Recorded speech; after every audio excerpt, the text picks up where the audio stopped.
You are listening to Fox Radio 910 and 104.3. Welcome to Front Porch Tales, sponsored by Crowning Touch Senior Moving Services of Roanoke, Virginia. My name is Linda Balentine, the president of Crowning Touch and your host for this series. I travel into the mountains to interview the people of Appalachia and collect their share of memories. So now, we invite you to sit a spell with us and listen to stories, both historical and current, that emanate from the heart of Appalachia.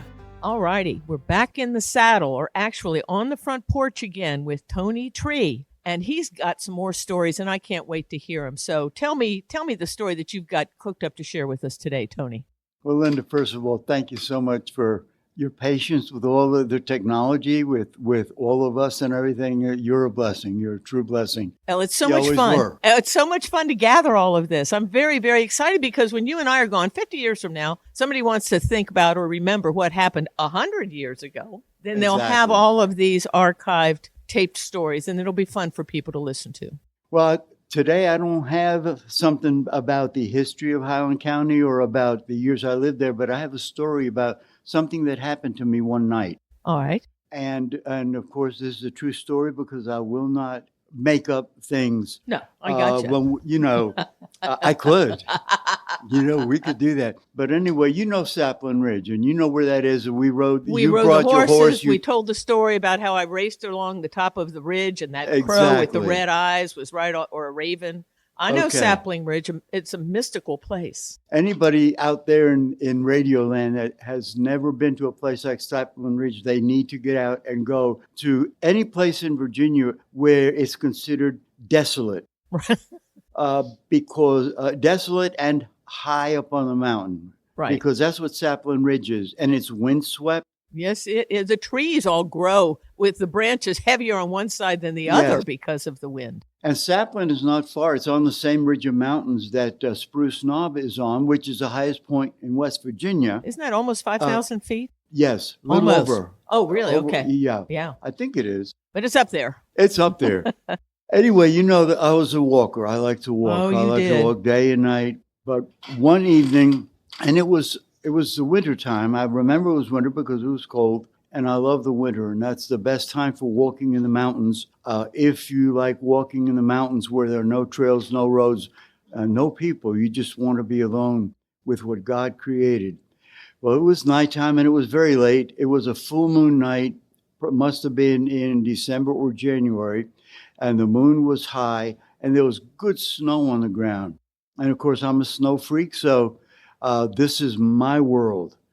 I got up that evening. Well, I didn't go to bed that evening. I simply moved from the campfire to getting all my clothes on.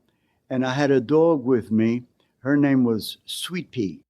Was it a full moon night? Yes. Yes, it was. That's pretty mandatory if you're going out into the woods with no paths, no nothing. You need that full moon. It's amazing how bright it is. And the thing about a full moon in the winter when there's snow, you might as well be out in the daylight. It's shocking. It's shockingly and it's crystal clear. I know, it's exciting to think of. I remember it. It was magical to me. Yes.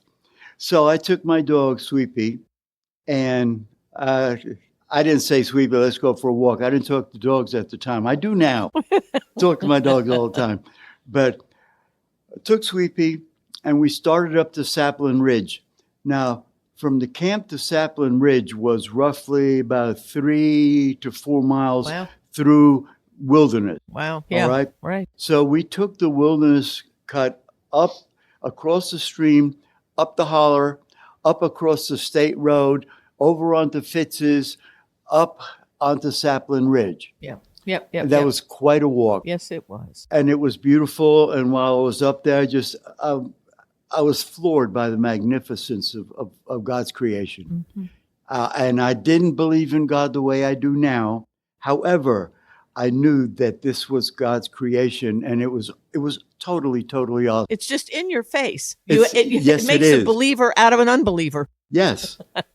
But and you can see, remember how you could see all of the different tiers of mountains when you're up there. Even in the moonlight. It was a dramatic distinction.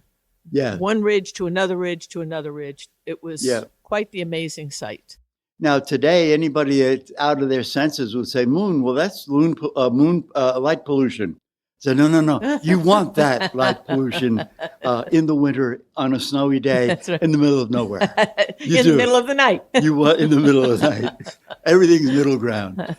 Well, it was time to head back to the camp, and it was, I must have been on Sapling Ridge. I don't know how long I was up there, but I was up there long enough until I started shivering. When I shiver, I even went through my pack of hot pepper that I used to put under my tongue No kidding. to warm up, because it works. No kidding. So survivalists out there, if you ever want to get warm, put a little piece of hot pepper under your lip. Don't put the snuff. Put the hot pepper. Yeah, it just And stimulates It'll you. open your capillaries, and you'll actually warm up Wow. enough so that you can Wow. attain sanity again. Wow.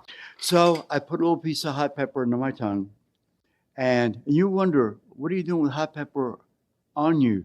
I had a little bag with a piece of ginseng, hot pepper, little things that you need if you get stuck somewhere, you know? And homegrown hot pepper, probably. Absolutely. Yeah. Okay. So we start to walk back off of Sapling Ridge. Remember, I'm with the dog, no one else. I decided at that later night, I didn't want to go downhill through the hollers because they're very steep, very wooded, and a lot of trees. And I just didn't want to go through. I was tired by then. Right. So I figured I would walk out to the state road at Sapling Ridge, which Right. is about a quarter of a mile from the top, where we used Yes, to go. I do. Mm-hmm.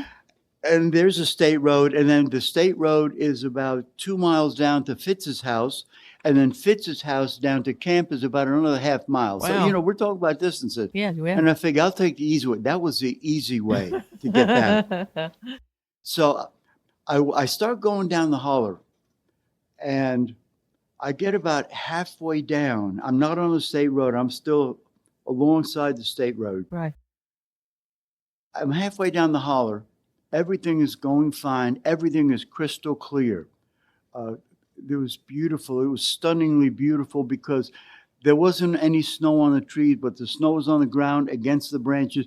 The trees stood out. The silhouette like is powerful. It's black, powerful. black silhouettes of everything. Very powerful. Yes. And walking in that direction from Sapling, the moon is coming down right in front of me, so I can Right. see everything in front of me. Wow. The shadows are behind me. Isn't that the neatest It was thing? beautiful, and my memory is very clear on this. Yeah, because these special moments impact you. They're treasures. We put them in our mental treasure chest and carry them forever. Well, this became a special moment Yes. because it's one that you can tell on Halloween.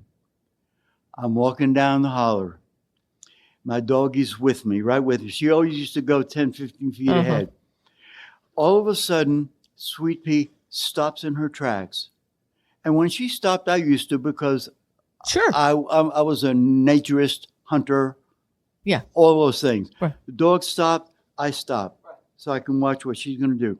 And she just stopped and kept looking straight ahead down the holler.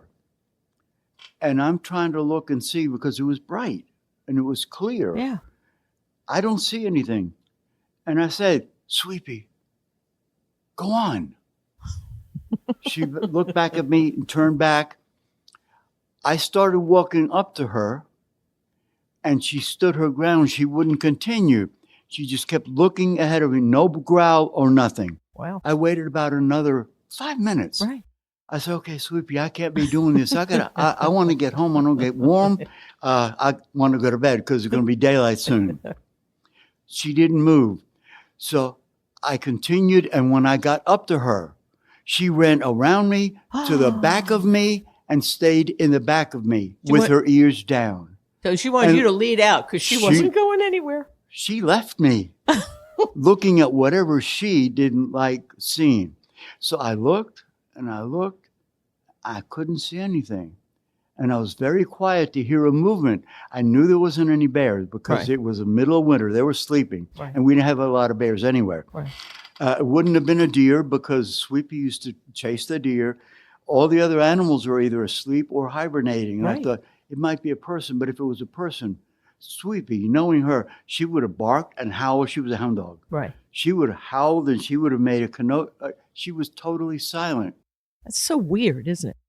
Weird. I took another step forward and she started running back up the holler, away from me. Oh, that would have freaked me. It Well, would have freaked me. Or you know what I did? No, you went forward probably. I don't know. No, I turned around and I obeyed that dog. Well, good for you. I said, something You're as smart ain't as I thought right you here. were. Something's not right here. But I'm a survivalist. My life comes first. Right. You know, Sure.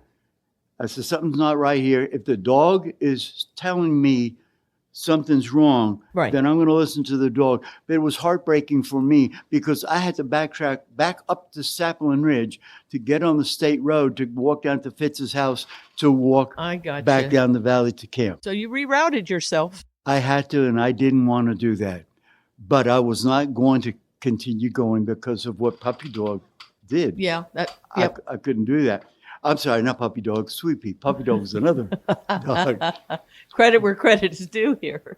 But I walked back up, went down, got to Fitz's house, and I got to the camp, and it was probably 4 to 5 in the morning.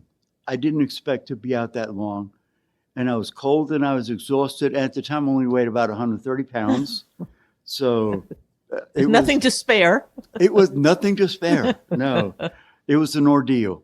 But I made it and everything was okay. And to that day, I always wonder what was on that mountain that a brave hunting dog Right. would do that, especially to leave me there because she protected me. She was very protective. Right. To walk and run behind me and say, I'm not going that way, Dad. Yeah, that was just that's one of those mysteries, spiritual mysteries. Yes. It falls into that category because where else does it go? That's know, it. You just don't know. It wasn't it doesn't sound like it was an earthly thing because you couldn't discern an earthly thing.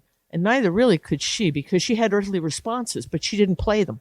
She just had the fear. She had a fear response. She didn't bark. No. She didn't do anything. She just froze. Well, that would have freaked me. Stayed ahead. Yeah, I probably would have done what you did because you're just weighing, the suppositions. What are the options? Yeah, what are the options? There were no options. There were no options. I said, get out of there. Well, you know what? You're here to tell the story, so I think you made the right choice.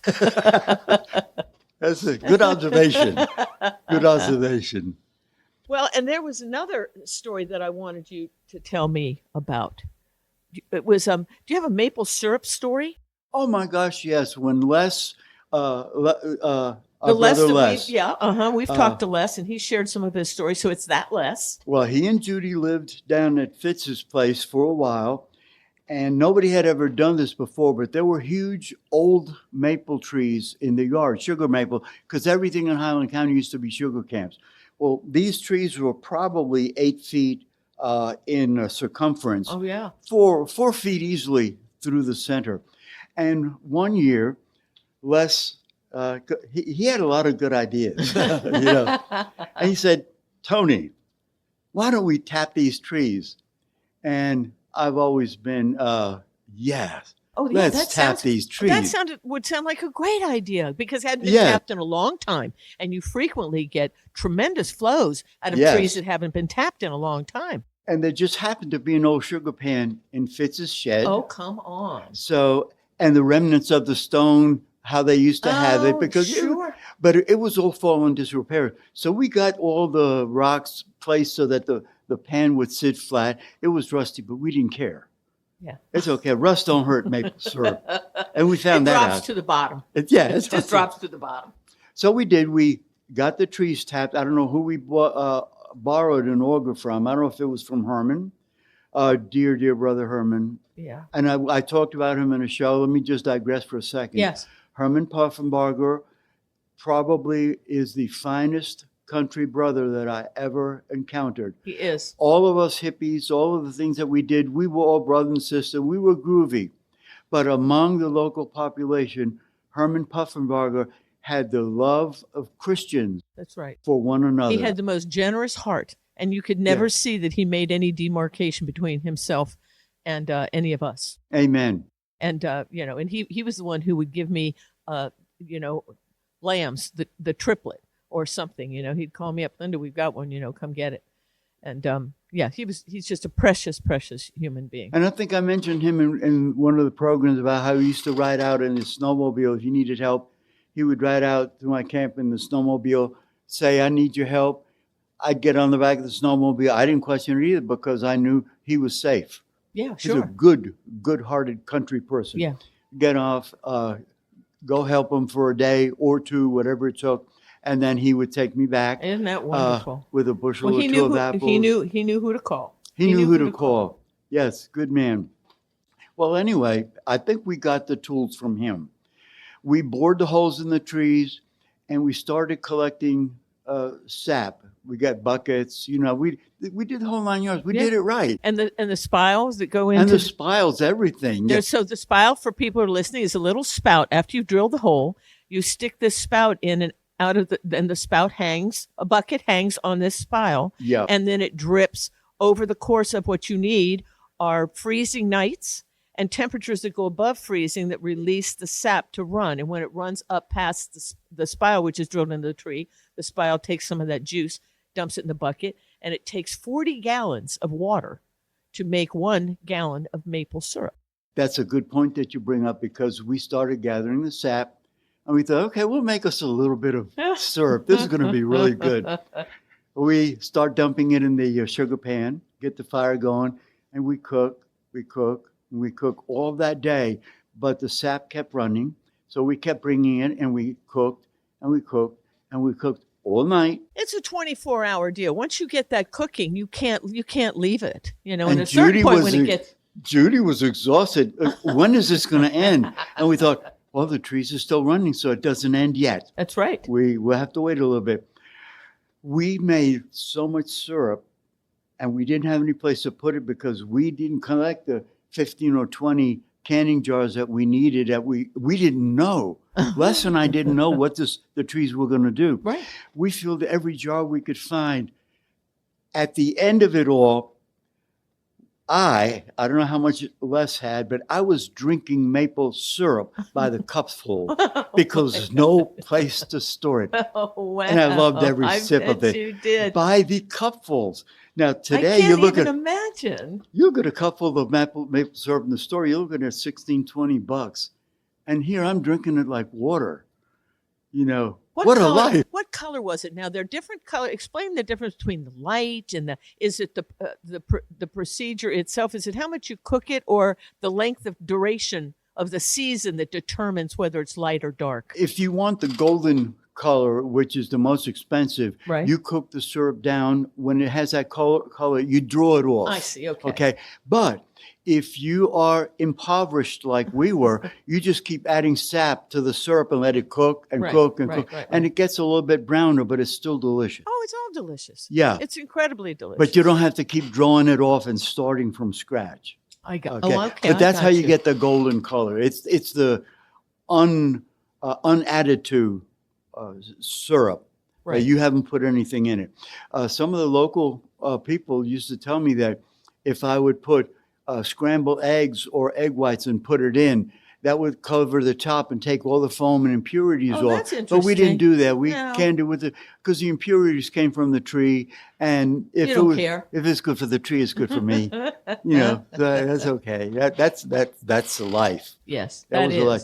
But anyway, we made so much syrup, and we had a lot of syrup. So the season, even now, they do this every year. There's a fantastic maple festival. It draws 40,000+ people.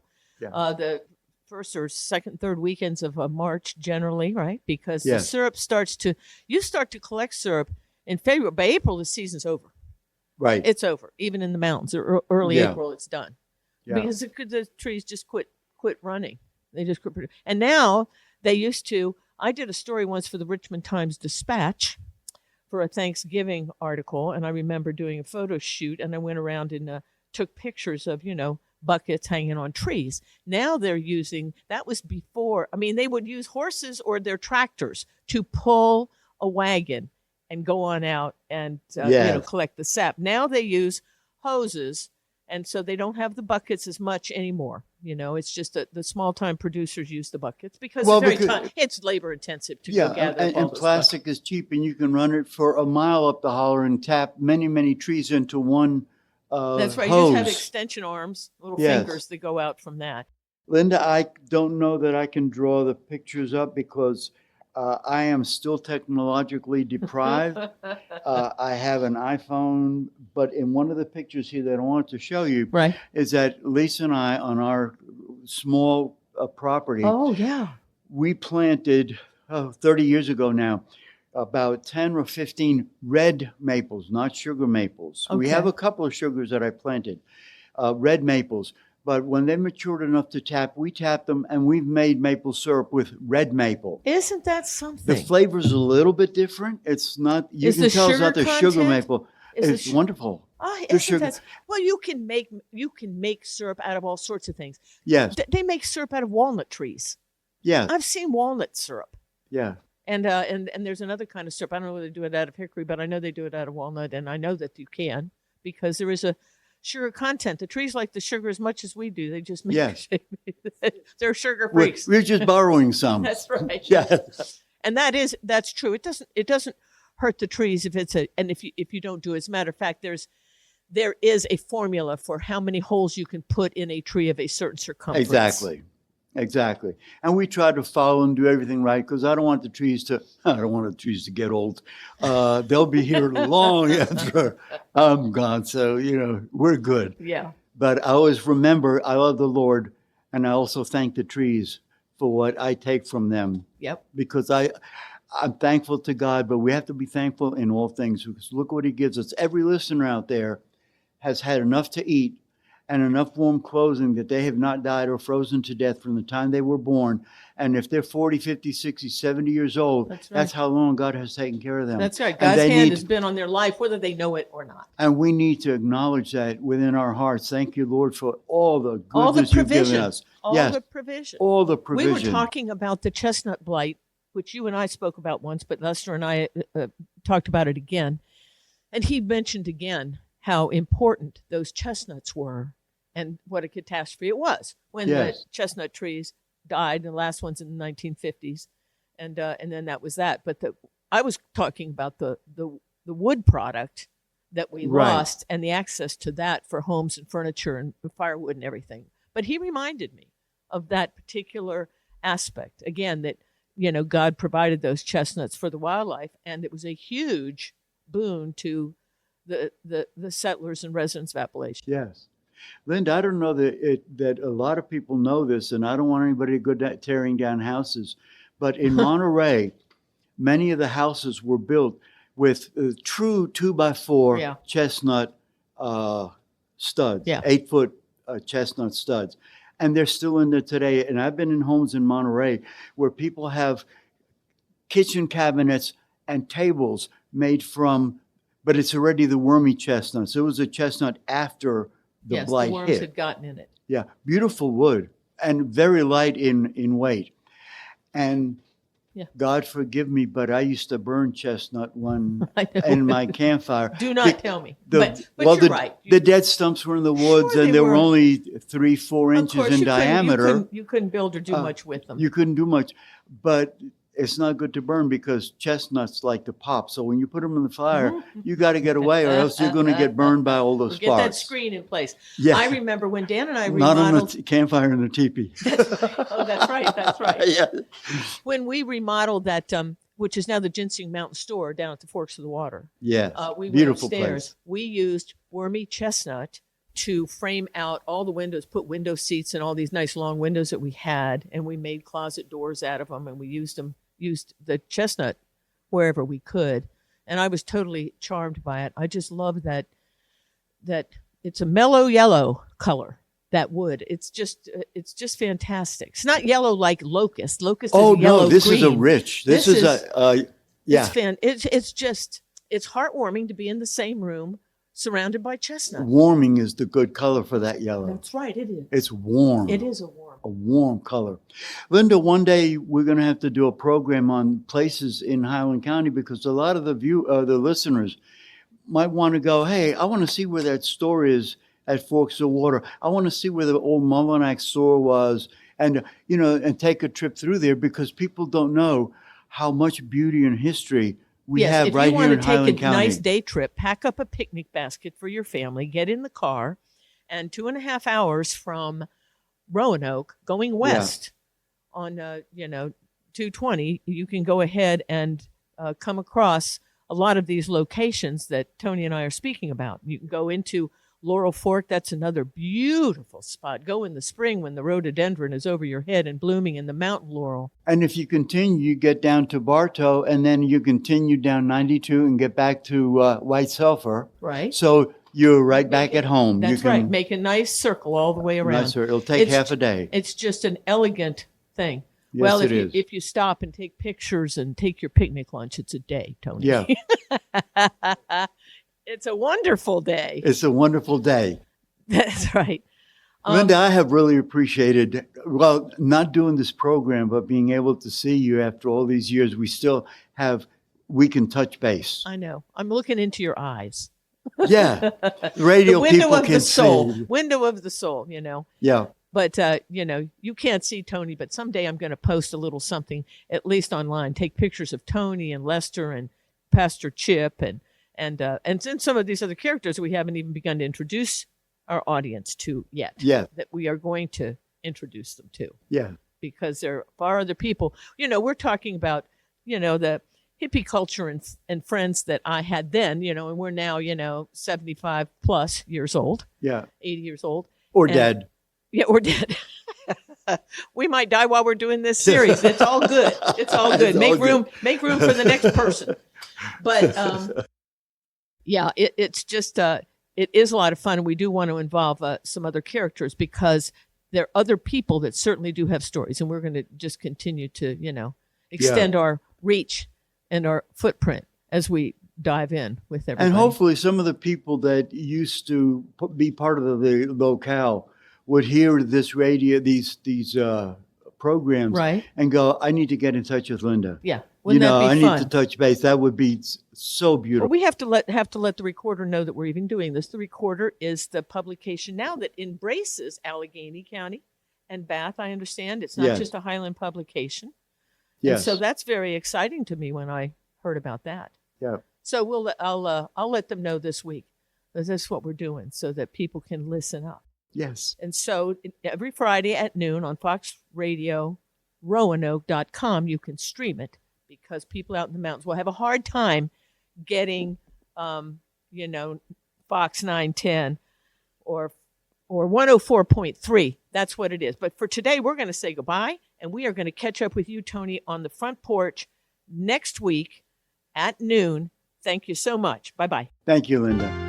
You've been listening to Front Porch Tales, courtesy of Crowning Touch Senior Moving Services of Roanoke, Virginia, the only moving company with a consignment shop, auction house, and real estate division. We are a one-stop shop for any senior making a move. Check out our website at crowningtouchusa.com. Or if you are planning a move, call Anna at 540-982-5800 to arrange a free estimate. Our consignment shop is open Tuesday through Saturday, and we accept items on appointment and offer pickup and delivery. And don't forget to check out our monthly browse and bid auctions at 6712 Williamson Road, Roanoke, where you can bid online on over 1,700 items each month. Meanwhile, let's get back together next Friday at noon for more Appalachian Tales from the Front Porch on Fox 910 and 104.3.